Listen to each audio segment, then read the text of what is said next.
1 Coríntios capítulo 3, vamos ler a palavra de Deus. Eu, porém, irmãos, não vos pude falar como a espirituais, e sim como a carnais, como a crianças em Cristo. Leite vos dei a beber, e não vos dei alimento sólido, porque ainda não podeis suportá-lo, nem ainda agora podeis, porque ainda sois carnais. Porquanto havendo entre vós ciúmes, contendas, não é assim que sois carnais e andais segundo o homem? Quando, pois, alguém diz, eu sou de Paulo, outro diz, eu sou de Apolo, não é evidente que andais segundo os homens? Quem é Apolo? Quem é Paulo? Servos por meio de quem crestes, e isso conforme o Senhor concedeu a cada um. Eu plantei, Apolo regou, mas o crescimento veio de Deus. De modo que nem o que planta é alguma coisa, nem o que rega, mas Deus que dá o crescimento. Ora, o que planta e o que rega são um, cada um receberá o seu galardão, segundo o seu próprio trabalho, porque de Deus somos cooperadores, lavoura de Deus, edifício de Deus sois vós. Segundo a graça de Deus, que me foi dada, lancei o fundamento como prudente construtor, e outro edifica sobre ele. Porém, cada um veja como edifica, porque ninguém pode lançar outro fundamento, além do que foi posto, o qual é Jesus Cristo. Contudo, se o que alguém edifica sobre o fundamento é ouro, prata, pedras preciosas, madeira, feno, palha, manifesta se tornará a obra de cada um, pois o dia a demonstrará, porque está sendo revelada pelo fogo, e qual seja a obra de cada um, o próprio fogo o provará. Se permanecer a obra de alguém que sobre o fundamento edificou, esse receberá galardão. Se a obra de alguém se queimar, sofrerá ele dano, mas esse mesmo será salvo, todavia, como que através do fogo. Não sabeis que sois santuário de Deus, e que o Espírito de Deus habita em vós? Se alguém destruir o santuário de Deus, Deus o destruirá, porque o santuário de Deus, que sois vós, é sagrado. Ninguém se engane a si mesmo. Se alguém dentre vós se tem por sábio neste século, faça-se estulto para se tornar sábio, porque a sabedoria deste mundo é loucura diante de Deus. Porque está escrito, ele apanha os sábios na própria astúcia deles. E outra vez, o Senhor conhece os pensamentos dos sábios, que são pensamentos vãos. Portanto, ninguém se glorie nos homens, porque tudo é vosso, seja Paulo, Apolo, Cefas, seja o mundo, seja a vida, seja a morte, sejam as coisas presentes, sejam as futuras, tudo é vosso, e vós de Cristo, e Cristo de Deus. Maturidade espiritual é o tema que Deus colocou no nosso coração para olharmos para essa revelação do Espírito Santo escrita por Paulo à igreja de Corinto. Essa é a carta que o Espírito Santo escreveu através do apóstolo Paulo. E no capítulo 3, nós queremos destacar que a maturidade espiritual nos leva a edificar a nossa vida, a construir uma vida em Deus, com Deus, edificação da vida. Nós precisamos observar que a nossa vida espiritual, o nosso ministério, até mesmo a nossa família, é uma construção, é uma edificação. E Paulo fala isso de várias maneiras em 1 Coríntios capítulo 3. A partir da discussão que surge no capítulo 2, que Paulo disse que havia entre a igreja, uns dizendo eu sou desse líder, eu sou deste outro, eu sou daquele. No capítulo 3, Paulo deixa claro que estes homens, dos quais ele também estava incluído, eram instrumentos de Deus, eram importantes, porém, eles não eram os principais, os mais importantes, eles não eram nada, na verdade, diante de Deus. Ou seja, o que Paulo está dizendo aqui, o plantar e o regar é uma obra que Deus faz através de pessoas, de líderes, é uma obra vital plantar e regar, mas são totalmente inúteis se não tiverem a mão de Deus agindo sobre estas pessoas. Paulo está dizendo, eu plantei, outro regou. Plantar e regar é importante, faz parte do crescimento da planta. Precisa alguém plantar, alguém regar. Porém, se Deus não der o crescimento, nada disso tem importância mais nenhuma. Ou seja, o Senhor é quem deve ser glorificado em todas as coisas. O Senhor é quem deve ser adorado em todas as coisas. Mas nós precisamos entender que quanto mais maturidade espiritual nós tivermos, mais nós vamos nos ocupar de construir, de edificar a nossa vida espiritual da maneira correta. E aí qual é a maneira de edificar a vida espiritual? 1 Coríntios 3 nos mostra que primeiro, nós precisamos edificar a nossa vida com alimento sólido. Olha o que diz o capítulo 3, versículo 1 em diante. Paulo diz, eu não pude falar a vocês como a espirituais, mas como a carnais. Dependendo do nosso nível espiritual, da nossa maturidade, Deus vai revelar coisas mais profundas para nós. Nós vamos compreender coisas mais profundas. Na verdade, de acordo com a nossa maturidade espiritual, nós vamos buscar coisas mais profundas. Nós não vamos ficar satisfeitos apenas com o leite, com a mamadeira, ficar apenas nas coisas superficiais. Nós vamos querer coisas profundas de Deus. Nós vamos querer nos alimentar de verdade de Deus. Nós vamos querer nos submeter a tratamento de Deus profundo na nossa vida. Nós vamos querer mergulhar nas águas profundas do Senhor. Nós não vamos querer viver como crianças espiritualmente falando. A maturidade espiritual me faz querer edificar a minha vida com alimento sólido, com coisas profundas. Você e eu decidimos todos os dias o nível de maturidade que nós queremos andar. Se continuarmos nos preocupando com coisas pequenas, cedendo a carnalidades que já era para ser superado, ou nos contentando apenas com o básico do evangelho, a gente só quer saber do que vai manter a gente na igreja, ou coisas que vão nos fazer bem para nosso ego, para nossa autoestima, nós vamos nos tornar crianças espirituais. Independente do tempo que a gente estiver de igreja, independente até se Deus usou, a gente tem dons espirituais. A igreja de Corinto tinha dons espirituais, mas era criança. E olha, imaturidade não é uma característica simples que pode haver quando se diz respeito à espiritualidade. Imaturidade espiritual a Bíblia chama de carnalidade. É obra da carne o crente que permanece imaturo. Porque pode parecer até algo bonito. A pessoa é tão simples, né? Olha só. Não, amado, é carnalidade. O tempo de crescer. Eu preciso edificar a minha vida comendo, desejando alimento sólido, deixando as coisas de criança, como Paulo diz em 1 Coríntios 13. Deixar as coisas de menino, a maneira de pensar, de sentir e de falar de crianças. Nós temos que renunciar, nos arrepender e falar, eu preciso ser mais maduro, eu vou ler coisas mais profundas, eu vou deixar Deus tratar mais profundamente a minha alma, minha personalidade, meu caráter. Eu quero ser transformado por Deus plenamente. Será que alguns de nós querem isso? Talvez sim. Segundo lugar, a maturidade espiritual também vai me levar a edificar a minha vida servindo ao meu irmão, servindo uns aos outros. Quando eu digo edificação pessoal, não significa apenas querer que alguém ore por mim, me ensine, ministre sobre mim, mas o Paulo, nosso irmão Paulo, no capítulo 3, ele fala aí que nós vamos edificando a nossa vida também servindo uns aos outros. No versículo 7 ele fala, nem o que planta é alguma coisa, nem o que rega, mas Deus que dá o crescimento. No versículo de número 5, ele fala, quem é Apolo? Quem é Paulo? Servos, por meio de quem cresces, conforme o Senhor concedeu a cada um. Ele está dizendo o seguinte, quem é Apolo, quem é Paulo? No grego, o que ele está dizendo assim, eles não são nada. Eles não são nada, os líderes não são nada comparados com o Senhor.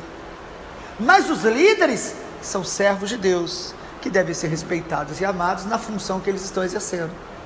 E quando a gente serve um ao outro, quando a gente começa a vir para a casa de Deus, ou quando a gente começa a viver para abençoar outros, nós vamos sendo edificados. Amado, nós crescemos muito servindo dando, abençoando, ministrando.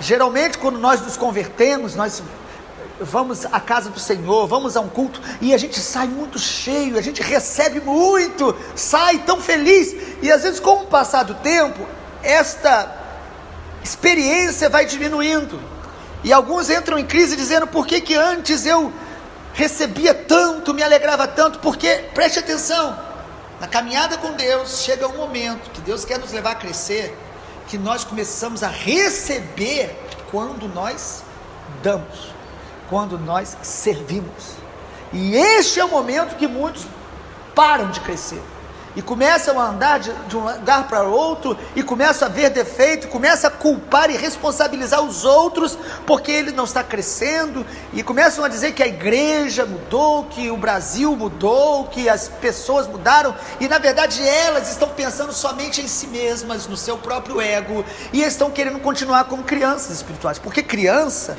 depende sempre de alguém, mas chegou a hora da gente deixar a mamadeira, deixar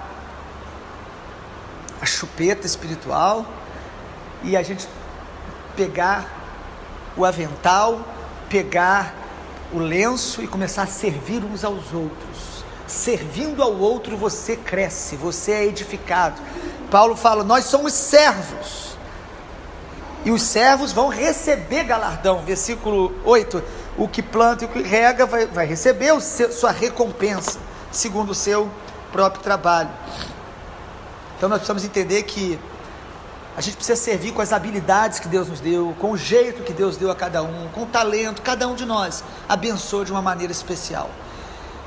E Paulo aqui, ele corrige o conceito errado do que é liderança, porque a igreja de Corinto estava tratando líderes como o mundo trata. Você percebe Paulo dizendo: olha, o padrão da igreja não é o padrão do mundo. Quando nós estabelecemos na igreja líderes que nós admiramos e a gente começa a segui-los como o mundo tem os seus líderes, os padrões estão errados, mesmo que esse líder seja um homem de Deus. O padrão bíblico, liderança, essa palavra não é muito adequada para a igreja. O padrão bíblico é que aqueles que estão à frente, eles são servos, ministros, eles estão servindo a igreja, eles são dados à igreja para servir a igreja, para edificação, e nós edificamos uns aos outros assim. Em terceiro lugar, amado, a maturidade espiritual vai edificar a nossa vida na dependência de Deus. Nós vamos edificar a nossa vida vai ser edificada, vai crescer, vai amadurecer, à medida que nós dependemos mais de Deus do que das pessoas, do que da nossa própria sabedoria, do nosso próprio entendimento. O texto bíblico vai falar isso no versículo 7, mais uma vez. Ele diz, que a gente já leu, ele fala: olha, nem o que planta, nem o que rega é alguma coisa, mas Deus que dá o crescimento. É interessante que plantar e regar são vitais, mas se Deus não fizer a planta crescer, não vai adiantar nada. Planta, se eu plantar hoje e não regar, vai crescer? Não. Então eu preciso de outros que reguem o que eu planto. Agora, se eu plantar e não regar, e Deus não tocar aquela planta, a planta não cresce. Então nós precisamos fazer a nossa parte, que é plantar, que é se alimentar, que é orar para que o Senhor regue o nosso coração, mas quem nos faz crescer é Deus. Então precisamos depender de Deus sempre. A nossa edificação, ela acelera à medida que a gente depende mais de Deus do que de nós mesmos, ou de outros. Há pessoas que ficam sempre dependendo dos outros, e isso atrasa o seu crescimento. Isso cria no seu coração e no meu, às vezes, uma dependência do homem. Quantas vezes na Bíblia nós aprendemos a não colocar a nossa confiança no homem? Não no sentido que você não deva confiar nas pessoas, mas no sentido que nós não podemos depender das pessoas para que a gente cresça, para que a gente amadureça espiritualmente, para que a nossa vida cristã tenha frutificação. Isso é, na verdade, uma fuga. Nós começamos a culpar os outros pelo que nós não somos, ou pelo que nós somos. Nós precisamos depender do Senhor. Na sua dependência de Deus está a sua salvação, na sua dependência de Deus. O Senhor trabalha por aqueles que nele esperam. E em último lugar, o conselho de Paulo, para que a gente seja maduro espiritualmente, nós precisamos edificar a nossa vida com qualidade, com material durável, qualidade. Esse texto é lindo, do versículo 10 em diante. Depois de falar, de usar a metáfora da agricultura, mostrando que a vida espiritual, você precisa sempre estar plantando e regando, Paulo agora usa a metáfora arquitetônica. Ele diz que nós também somos um edifício que o Senhor está construindo. O fundamento, quem é de Jesus, quem vai para o céu, quem realmente vai morar com o Senhor, o fundamento é um só: Jesus Cristo, o Filho de Deus. Ele é o fundamento. Paulo faz questão de dizer isso, porque alguns ali já estavam achando que Paulo era o fundamento, o Apolo. Amado, nosso fundamento é o Senhor Jesus, não é a nossa denominação, o nosso líder, ou nem a nossa experiência, mas é o Senhor Jesus, é conhecê-lo, amá-lo, ser conhecido por Ele.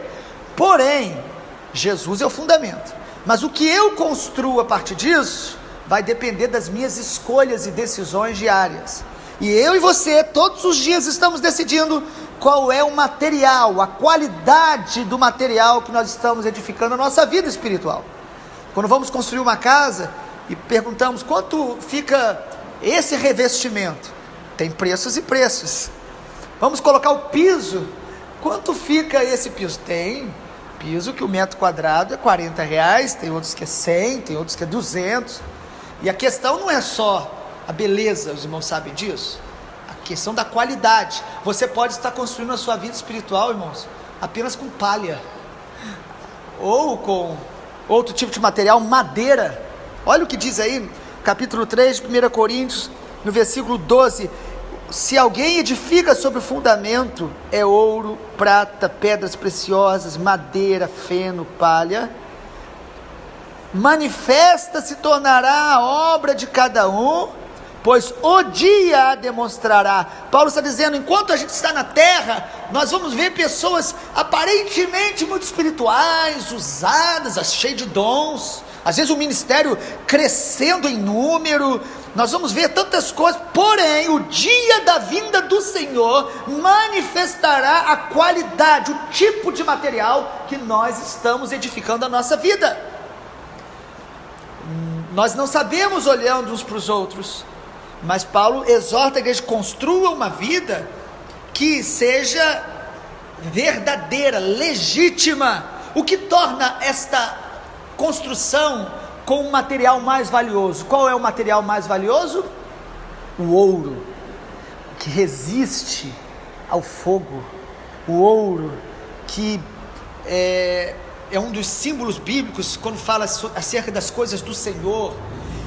E o que faz com que a obra que eu esteja construindo seja ouro? Amado, primeiro a integridade, fazer com inteireza de coração, fazer com a motivação de glorificar o Senhor, porque eu posso fazer muitas coisas boas e bonitas, simplesmente para poder ter algum benefício pessoal, ou para minha própria glória, mas alguma coisa que faz com que a obra que eu estou, ou o Senhor está fazendo na minha vida e através de mim, seja ouro.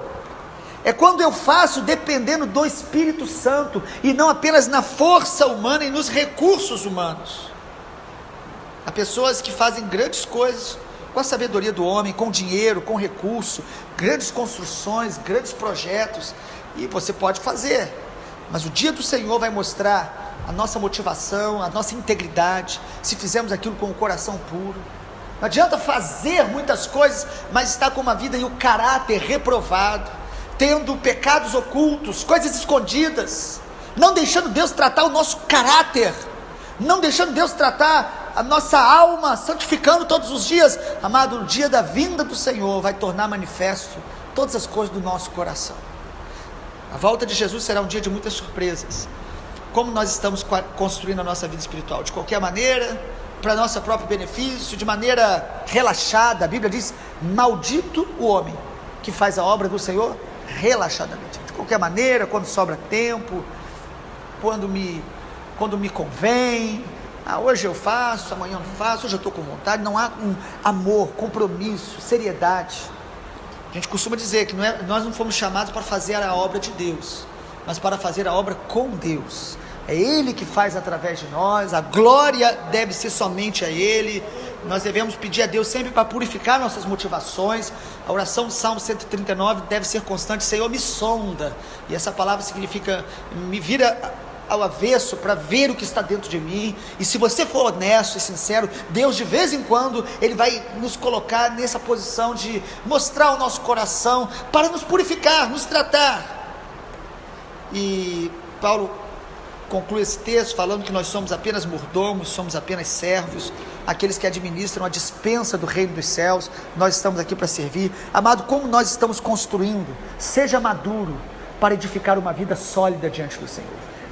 Agora, se o fundamento é Jesus de fato, a Bíblia diz que você vai ser salvo, mas o fogo vai vir para provar e vai queimar tudo, como se você chegasse diante do Senhor com mãos vazias. Mas eu fiz tanto, eu fui pastor, eu fui líder, eu fui missionário, eu fui membro da igreja, mas a sua obra, querido, era superficial.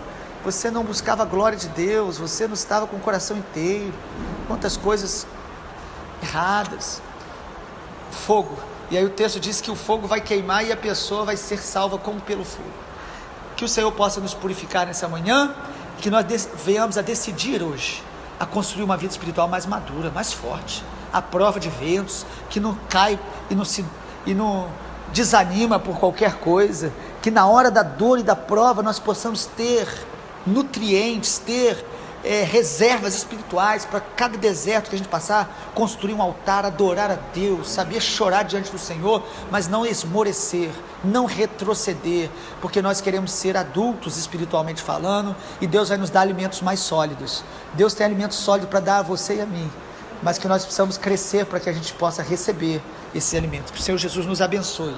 Amém.